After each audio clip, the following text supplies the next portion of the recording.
Құдайым-ау, мен әркезде білдім ғой сен аспан екен.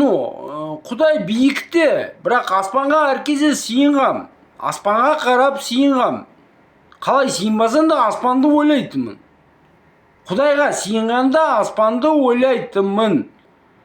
Мұрында чип тұрса да аспан 100% әділшілік болған. Бірақ ол Құдай, ол тірі, бүкіл бітпеушілікте бір тірі сондай жан, Құдай біреу. Сол үшін ол 95%-ға шындық. 5%-ы Құдайдығы 100% бітпеушілік заңын шашып тастады. Бітпеушілік біреу, Құдай біреу, домалақ ғалам, өсе береді шексіз. 99% ауасын жіберді. Осы аспан домалақ ғалам. Біздің ауаны әділшілік ауасы бар. 1%-на байланыс бар. Бітпеушілікпен бар байланыс. Құдай бітпеушілікті жақсы көреді өз заңын. Заң Құдайдың заңы Құдайды 95%-ға жақсы көреді. Құдай 100% жақсы көреді бітпеушілікті. Ауасын да 100% жақсы көреді. Құдайдың ауа 95%-ға жақсы көреді. Бірақ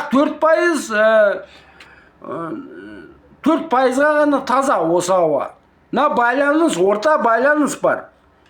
Это есть система, байланыс. Енді қазақ тілі кедей.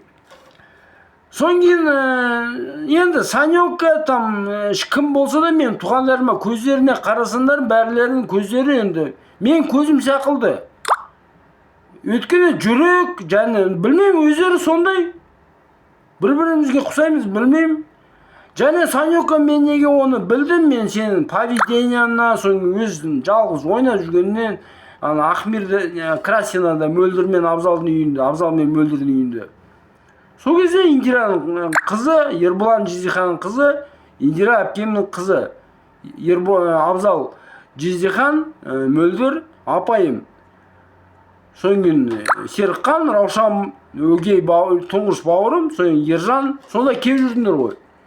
Серікқанды өзім үйлендіргенде сол кезде болдым ғой тойда.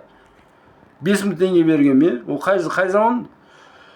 Соң кейін неме айтайын дедім? Енді мен олардың үйлерінде тұрдым 25 жыл. Балалары сияқылды, мүгедек ретінде. Сен поведениена, что ты родилась в этом мешке. Это видно, мир прозрачен, әлем мөлдір.